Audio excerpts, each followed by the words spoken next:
My man Czar make tracks like this.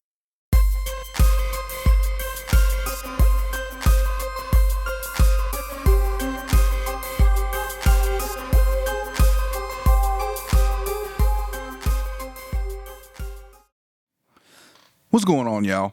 I want to give you my review of the Presonus Quantum. So as of shooting this video, it's May 2018, and as of right now, this is Presonus's flagship audio interface. They're also calling it the fastest interface on the planet. It's a 26 in, 32 out Thunderbolt 2 interface, though it is also compatible with Thunderbolt 3. I want to start off by talking about what you get with the Quantum outside of the interface. You get the plugin suite that comes with Presonus interfaces, which is a bundle of third-party plugins, most notably, to me, the BX Opto from Plugin Alliance and the Moog EQ2 are some of the highlights from that bundle to me. You also get Studio One Artist, and Quantum owners also get a 50% upgrade to Studio One Professional. So if you have artists that you already get included with the Quantum, the upgrade price to Professional is generally $299. You get 50% off that if you own a Quantum, and that will bring your upgrade to Professional at $150. So really, if you get a Quantum, you're able to get Studio One Professional for just $150. All right, so more about the Quantum. So that's what you get with the Quantum. I want to talk quickly about what you don't get with the Quantum, and that's a Thunderbolt cable. So I first unboxed it, realized it didn't have a Thunderbolt cable with it. And this isn't a knock on Presonus, but just more the connectivity of Thunderbolt. Thunderbolt cables aren't that long, and this is something that I found out as I went the following day after I unboxed it to get a Thunderbolt cable.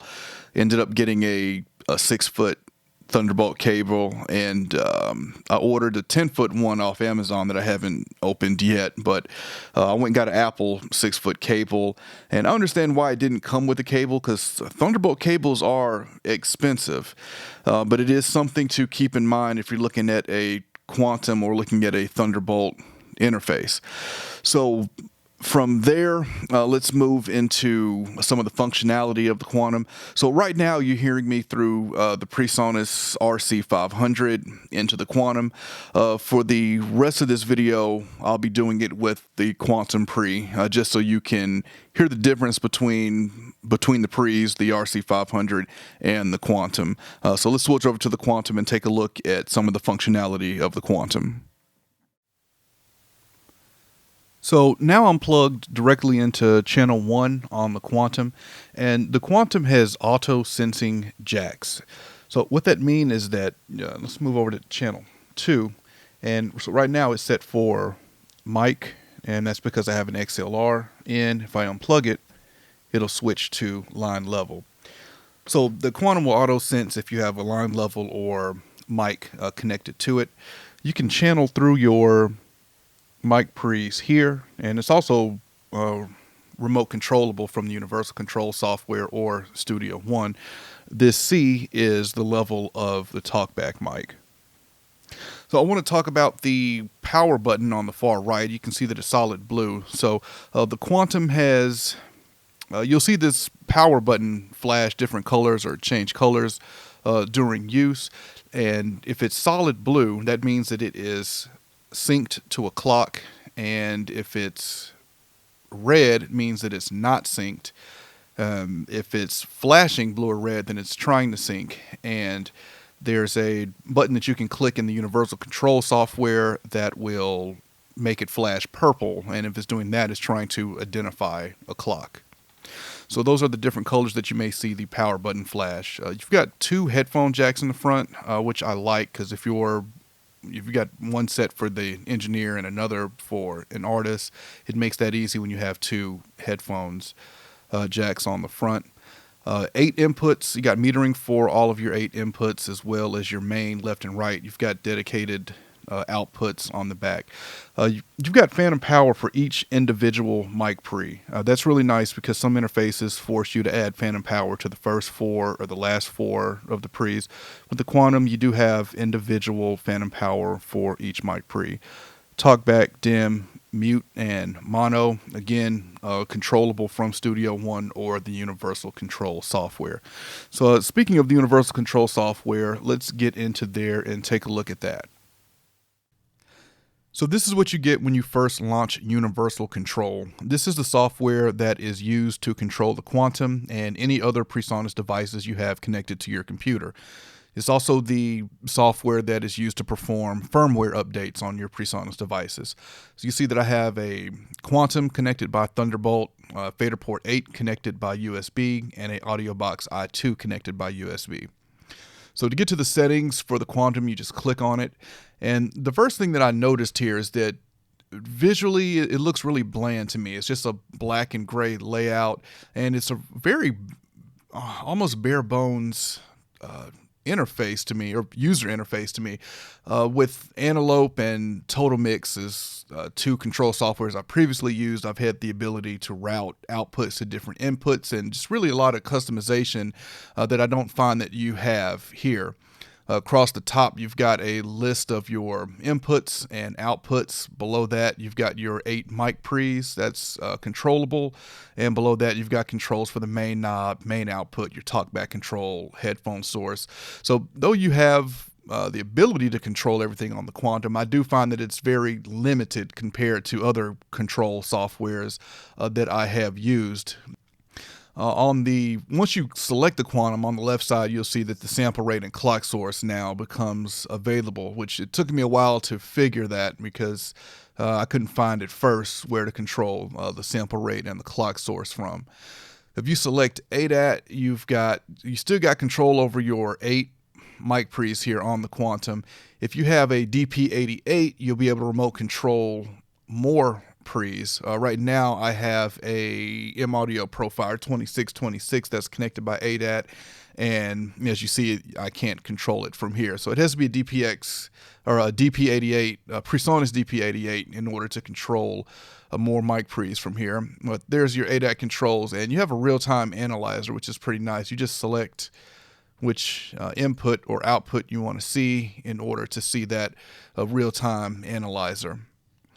All right, so now let's get into maybe the most important thing about the Quantum is how does it sound? So before I talk about the sound of the Quantum, I want to quickly show you what you get in Studio One when you're connected to a Quantum. The far right, you got the ability now to control talkback, routing for your headphones, dim, mute, and mono. And this track that I have here, if I select mic pre-input, you see now that I have the ability to control phantom power and the gain for the pre. This icon here, restore audio device settings, this is going to allow you to restore any settings from the mic pre's on the Quantum. So you see right now I'm at 50 dB of gain. I'm going to bring it down to 30 and click this, and you'll see it'll restore it back to 50.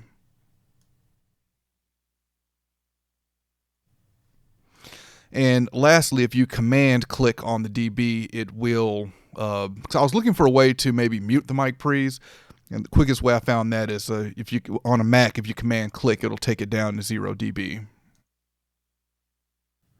So let's start with the pre's on the Quantum.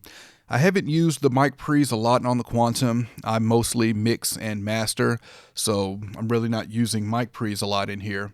But I used the Quantum pre to do a voiceover for a track that I was mixing that we had to add a talking part in. I used the Quantum pre for that. It came out fine. Listening back to my voice recorded through the Quantum pre, I'm impressed with that. With a mic pre and vocals, I always listen for the low mids and listen for the clarity in the low mids, and I get that with the Quantum pre when hearing my voice back. I feel that it sounds smooth and I've got clarity in the low mids. So from that standpoint, I am impressed with the pre's on the Quantum. Sorry I can't give you any examples of drums and guitars or any other instruments recorded through it, but as far as for vocals, I feel it's usable. It's a clean mic pre, and that's what interface mic pre's should be, in my opinion, is clean and usable. The D to A converter. So this was a tough one for me to judge because I don't think the Quantum's D to A stands up to the Orion, the Peer 2, or my Dangerous D-Box, but all of those units also cost twice as much or more than the Quantum. Between them, I heard a higher end extension that I can hear with those other converters and a deeper bass. However, I still think that the Quantum has a very usable D to A converter. I would like to hear it compared to maybe other interfaces in its price range. Compared to the Monitor Station V2, I didn't hear a difference between that D to A converter and the Quantum. So, and I remember when I reviewed the Monitor Station V2 D to A, I was impressed with that D to A, but it's hard to listen to the Quantum's D to A compared to those higher end D to A's and not hear a difference. However, those are dedicated D to A converters, whereas the Quantum, we're looking at a complete audio interface. The A to D converter, I was impressed with the A to D conversion. I compared it to the Peer 2, and though the Quantum sounded bigger than the Peer 2. The Peer 2 also has a soft clipping feature, and I think a lot of that was what I was hearing when comparing the two. But I was impressed with the A to D conversion on the Quantum. The clocking. So this is what took the most time for me to do this review. I wanted to get a few mixes under my belt with the Quantum to see how the clocking performed, because clocking is something that I feel that most interfaces fall short on. And the clocking, I can say, is great in the Quantum. I didn't have any clocking issues whatsoever during these mixes that I've been doing. So I'm impressed with the clock on the Quantum. The only knock that I have on the Quantum is the Talkback Mic. I found the Talkback Mic to be very noisy. I will play a clip of the Talkback Mic here. Check. This is the Quantum Talkback Mic.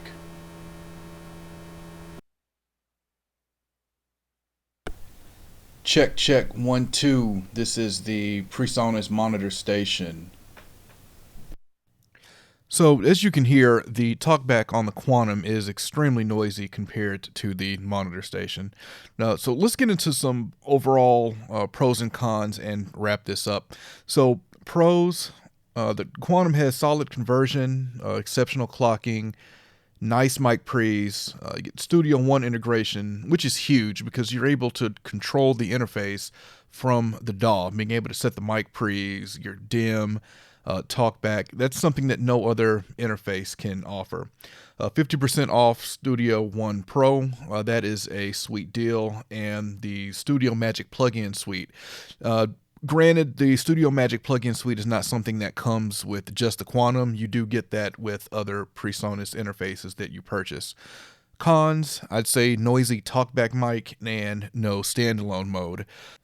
Standalone would allow the unit to be able to be used as a 8-channel mic pre despite not being hooked up to a computer. So, when Presonus discontinues this and there's no more drivers available, you'd still be able to use it if it had standalone mode. So I would have really liked to see standalone mode. However, with this being a Thunderbolt interface and Thunderbolt being the newest connectivity technology we have out, I do feel that this will be around for many years. And also, talking about standalone, the Studio 192 does have standalone, just to make a note of that. And I also want to wrap this up by talking about how I ended up with a Quantum. So I'm not replacing my Antelope Orion with this as of now, but my Antelope Orion did go down on me and I had to send it off for repair. I couldn't afford to be down, so I decided to get a Quantum in the meantime. So we'll see what happens when I get my Orion back and see how I incorporate the Quantum into the setup. I'll likely do an aggregated device on the Mac and see how that works. But there you go. That's my review of the Presonus Quantum. As far as other interfaces in its price range, the Motu interface is the only thing I really see. But again, if you're a Studio One user, it's really a no-brainer to go with a Presonus interface. with the integration you get and just the stability that you get from Presonus hardware and Presonus software is something pretty special. Questions, comments, let me know, and I'll catch y'all next time.